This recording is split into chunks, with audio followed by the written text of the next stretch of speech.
dinji ngarifutise bhurugwa so.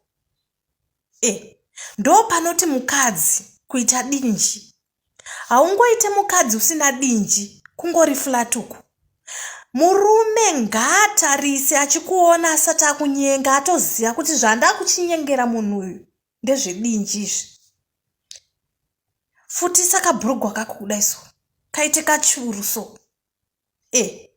Kuitira kuti baba pavachozouya kwauri ikoko vawane zvekutambisa, vawane chinomisa mboro yavo, vawane chinosunga mboro kana yapinda mubhlambi mako.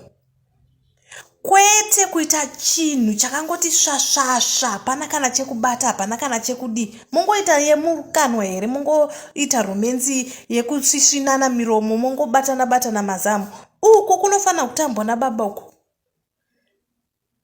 Matinji anoita kuti baba wanzokuda. Matinji anosunga bhlambi yababa kana ichipinda umo.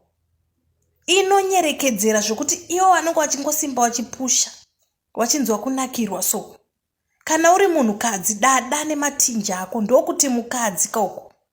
Ndosaka varume vachizotiza, vachizoona kuti kunoita ndekupi, kuno dinji ndekupi, haakwanise kukuudza kuti hauna dinji. Asi anokwanisa kukutiza, woenda kune vane dinji.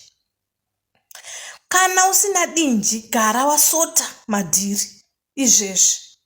Kunzi uri mukadzi kudai so uchifamba muna baba wakashama kudai so, dinji ngarirembere kudai. Dinji ngarirembere kudai.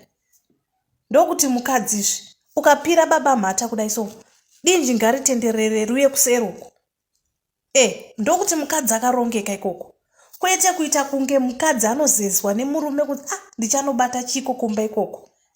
Varume goona iwo mapeche evanhukadzi kana muchifamba kuti iri beche iri rine rakatakura, rakagadzirwa, rakashongedzwa. Apa hapana nezviripo apa, enge panenge pastorina futi nezviripo. Kwete kuzoti imboenda kumba kwenyu unotsvaga matinji, imbodai so, it's too late. Tanga watoona munhu wako kuti kakufutirira akakaka, kari normal here aka, kana kuti kakatakura.